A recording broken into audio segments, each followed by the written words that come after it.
발생할 수 있는 여러 가지 오류로 인해서 우리는 사실은 맛을 제대로 보고 있다라고는 할 수 없는 경우가 많이 있다는 거예요.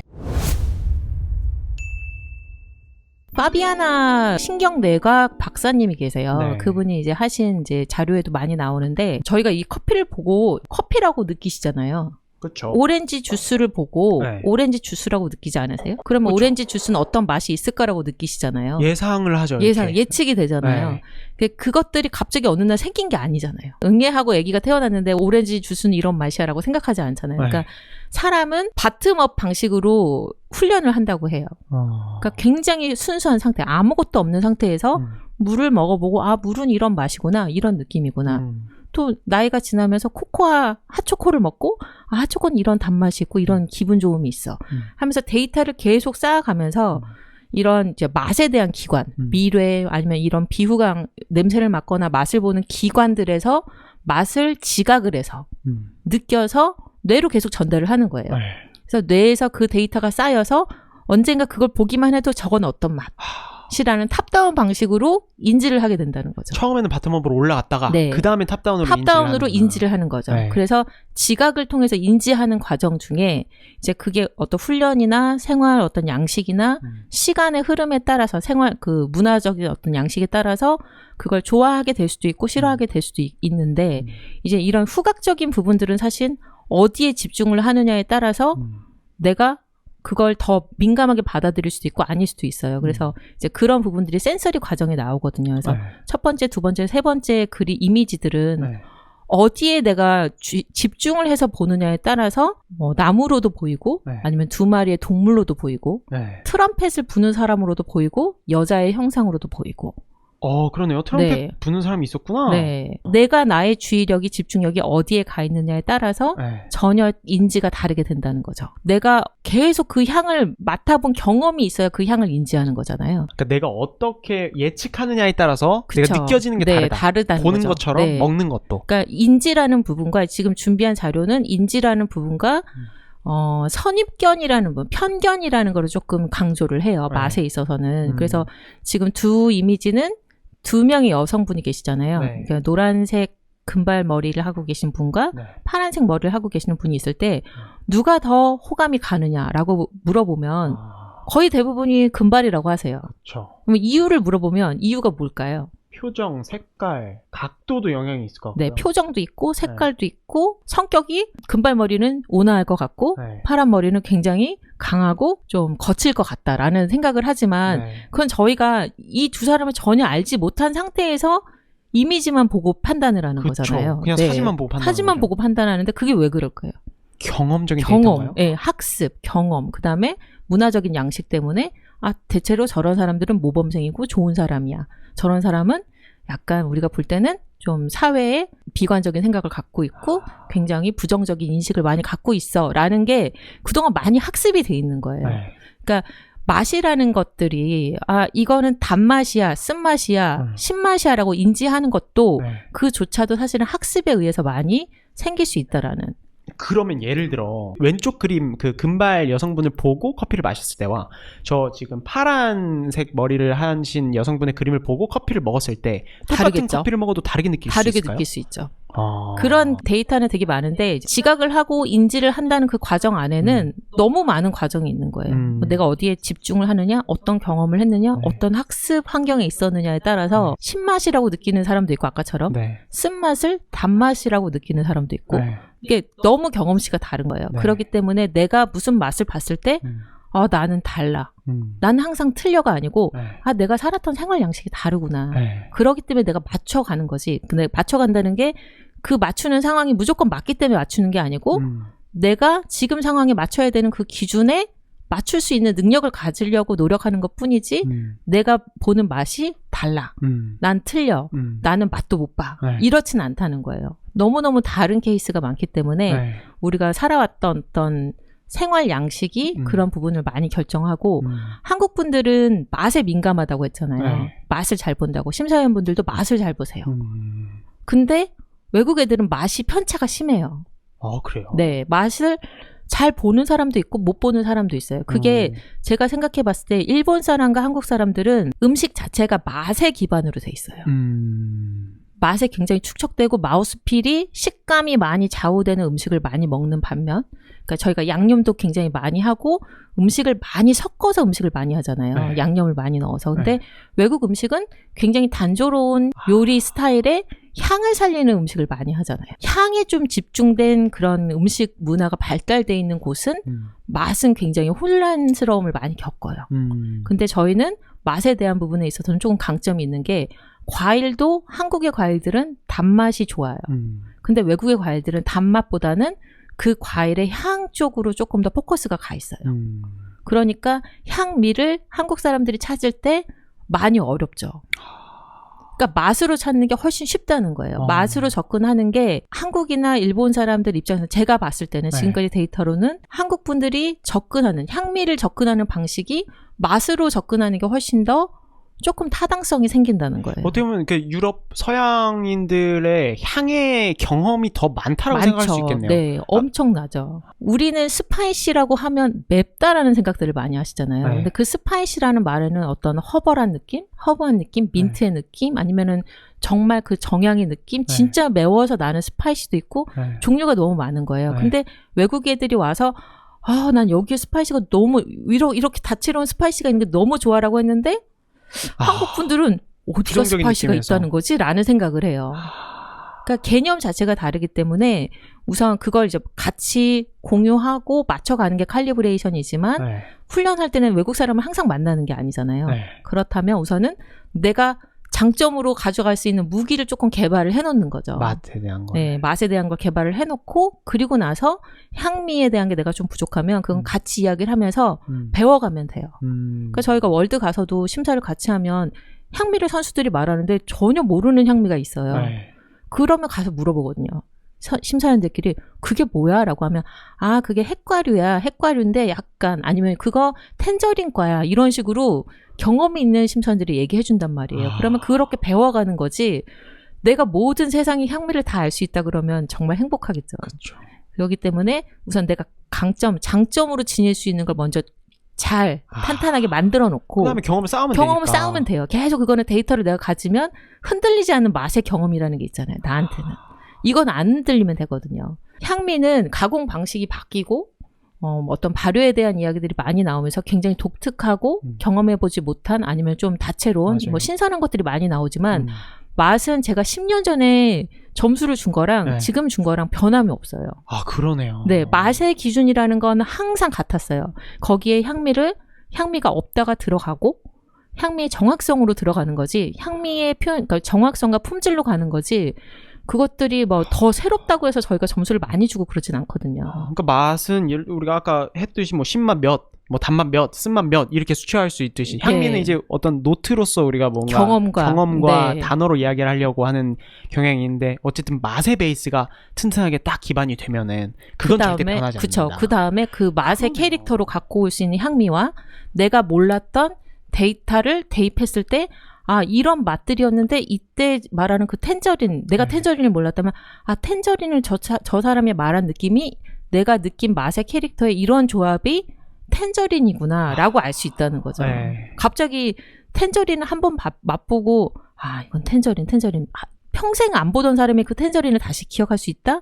그건 어렵다고 봐요. 반복적인 학습이 되게 필요한데 그러기 위해서는 그냥 맛의 포지션을 내가 좀 짱짱하게 기반을 좀 닫고 가는 게 훨씬 필요하다라는 생각이에요. 이러한 이미지들을 준비를 해서 어떤 편견이나 학습이나 이런 것들을 말할 때 그 인식에 대한 차이인데 부바라는 말이 있고 키키라는 말이 있어요. 저 두 가지 이미지 중에 뭐가 부바 같으세요? 둥글둥글한 형상. 그리고 그쵸. 키키가 약간 뾰족뾰족한 형상. 그러면 저 밑에 있는 사과가 붉은 사과가 있고 청사과가 있잖아요. 어느 사과가 부바 같으세요? 저는 빨간색 사과가 부바 같고 청사과가 키키 같은데요? 그러면 저 당근을 썰어놓은 모양이 이렇게 그냥 채를 쳐놓은 게 있고 동글동글하게 썰어놓은 게 있잖아요. 어느 쪽이 더 부바 같으세요? 동글동글한 거. 그쵸. 채를 써놓는 게 이거는 어느 누구한테 그 조사를 해봐도 다 똑같은 답변을 하세요. 그러니까 사람의 인식은 그러니까 이런 말의 성향, 그러니까 그 의성어 그 모음이 있잖아요. 모음이나 자음의 어떤 형상에 따라서 사람들이 느끼는 색상이나 형태가 비슷비슷하다는 거예요. 크게 다르진 않기 때문에 네. 약간 그것도 어떻게 보면 학습에 의해서 오거나 아니면 선입견으로 자극이 될 수도 있는 부분이 있고 아니면 이제 언어가 만들어지는 과정에서 네. 그런 걸 기반으로 만들었다라는 데이터도 있더라고요. 저게 독일의 어떤 박사님이 1920년도에 나왔던 이제 내용 중에 파비아나 박사님이 이야기를 해주신 거고 굉장히 유명한 셰프시래요. 전 몰랐는데 네. 팻독이라고 그랬나? 그래서 굉장히 미쉐린 3스타를 할 정도로 굉장히 유명하신 분이고 네. 그 셰프님이 한 200명 정도의 그 패널한테 실험을 했대요. 네. 아주 정말 세이버리한 맛있는 아이스크림을 만들어서 네. 하나는 그냥 아이스크림 그리고 하나는 푸드 386이라는 레이블을 붙여서 그 라벨을 붙여서 네. 이렇게 제공을 했대요. 어느 쪽이 더 솔티하고 네. 어느 쪽이 더 기분이 좋냐라고 데이터를 물어봤을 때 네. 그냥 아무런 라벨 없이 제공한 아이스크림은 네. 똑같이 만든 아이스크림인데 아이스크림은 그냥 짜기만 하고 기분 좋지는 않다라고 느꼈대요. 그래요? 근데 푸드 386이라고 딱 붙이는 순간 네. 갑자기 굉장히 나한테 긍정적인 굉장히 맛있네. 좀 이렇게 새로 나온 아이스크림인가 라고 생각할 정도로 플레전트의 그래프가 수치가 엄청 높아졌다는 거예요.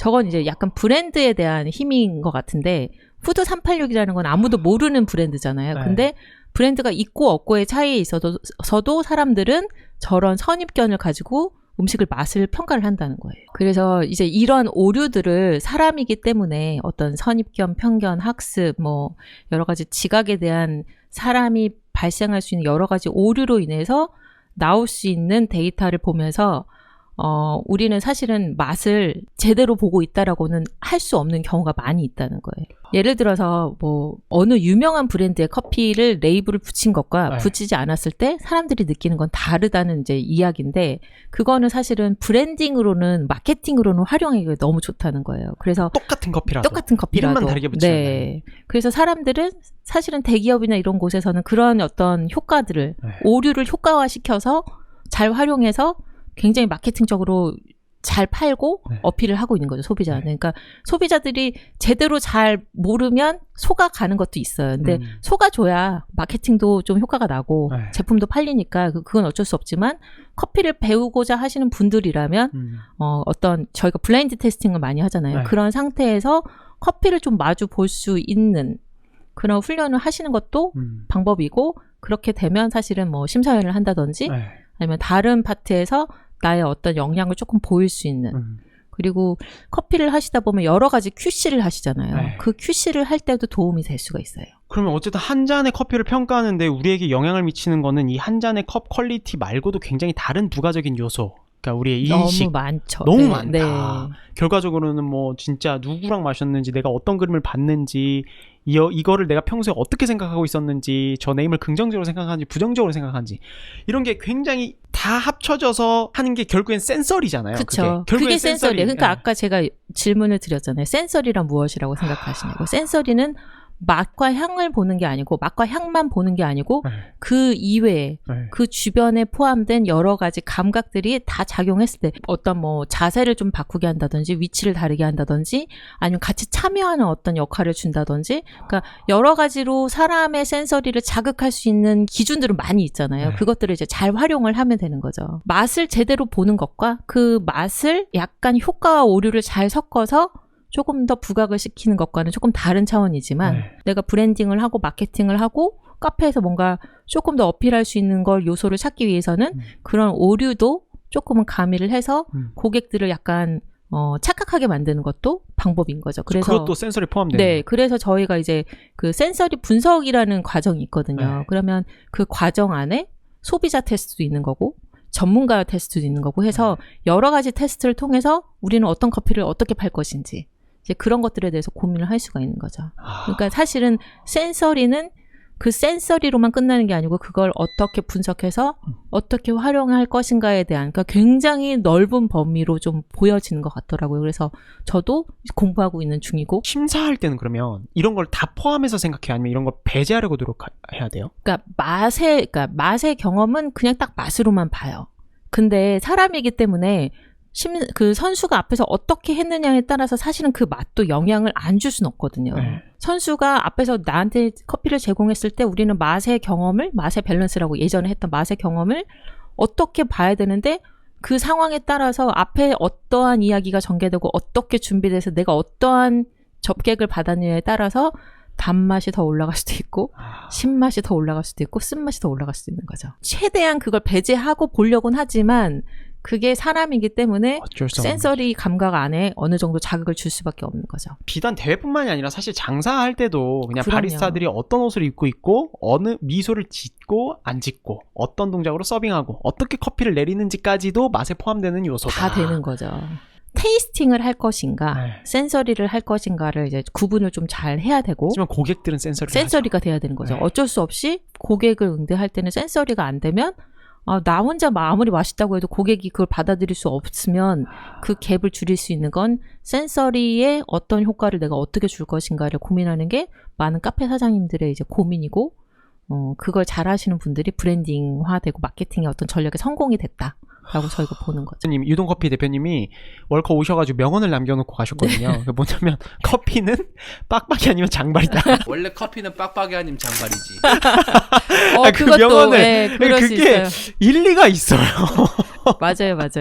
진짜 그럴 수 있을 것 같아요. 그래서 자기는 장발이다. 저희 대표님 그럼 머리를 기르시라고 그래야겠다. 맛으로만 사람들은 보는 게 아니기 때문에 맛으로만 봤을 것 같으면 저희가 막 봉투 패키지에 신경을 쓰고 뭐 정보를 자꾸 주려고 노력하고 하지 않았겠죠. 그래서 그 슬로우 커피라는 게 이제 사실은 홈 시장에 들어가는 커피를 이제 일컫는 건데 그 시장에 들어갈 때 사실은 소비자분들도 좀 노력을 해주셔야 돼요.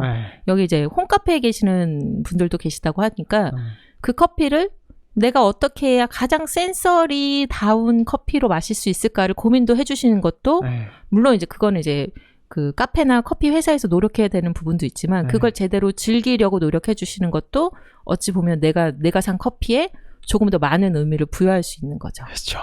내가 카페 창업을 하는데 한 잔의 커피를 만드는데 내 이 커피는 무조건 맛있게 만들 거야. 난 여기 이 커피 맛있게 만드는 데만 집중할 거야 하면은 테이스트적인 부분까지 보는 거고 고객들이 이 커피를 어떻게 맛있게 느낄까를 고민하면서 그걸 적용하는 거는 이제 또 센서리적인 부분까지 포괄해서 맞아요. 이 커피를 바라보는 거겠네요. 그래서 이제 센서리라는 그 과정이 그냥 커피를 맛을 보고 평가하고 점수를 주고 내가 향미를 찾고 이렇게 이제 접근하시는 분들이 많은데 그것 이상이거든 사실은.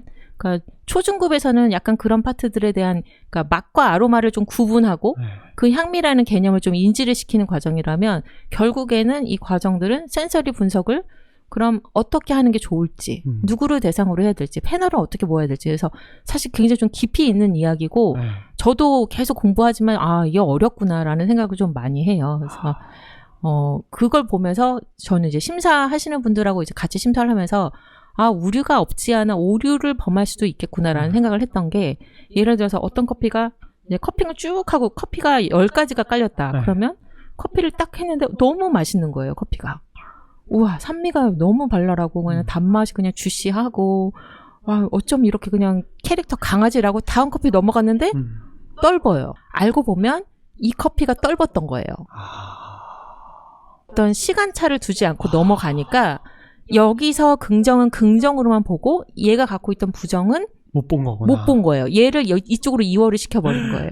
그런 경우도 발생이 되기 때문에 저희가 항상 테스팅할 때는 패턴도 되게 중요하고 방향도 계속 여러 다른 방향으로 시도를 해야만 명확하게 볼 수 있다는 거죠. 그러네요. 계속 이 순서대로 먹지 않고 또 반대로도 먹어봐야 되고 컵의 순서도 바꿔봐야 되고 그래서 내가 범할 수 있는 오류를 이제 센서리 분석을 하시는 분들은 최대한 배제를 시키려고 노력을 하셔야 되고 만약에 이제 그걸 내가 마케팅적인 면으로 효과로 쓸 수 있으신 분들은 오류를 효과로 좀 전환시키는 경우도 좀 있죠. 그 이야기가 있더라고요. 그러니까 인생도 쓴데 커피까지 굳이 쓰게 마셔야 돼? 라는 이야기도 있는데 물론 원두커피로만 마셔서 그 향미를 느끼고 즐기는 것도 중요하지만 시럽을 넣어서 아니면 어떤 향미를 첨가해서 마시는 게 결국 잘못된 일이 아니라는 걸 좀 인지하고 내가 더 잘 즐길 수 있는 방법에 찾아서 맛있는 커피를 즐기시는 쪽으로 좀 가기를 원해요. 그러니까 모두가 블랙 커피를 마셔야 되는 건 아니잖아요. 그쵸. 그래서 커피를 즐길 수 있는 방법은 너무 무궁무진한데 무조건 원두 커피, 블랙 커피를 마셔야 된다? 에스프레소를 마셔야 된다? 뭐 브루잉 커피를 마셔야 된다? 그게 아니고 내가 어떤 시럽이나 어떤 향이 들어가서 그 커피의 매력을 느꼈다면 그걸로도 시작이 될 수 있는 게 커피이기 때문에 너무 단정 짓는 커피를 좀 안 하시면 좋겠다는 생각이 좀 들어요. If everything I dreamt of it was true, I take your blessings with your heart.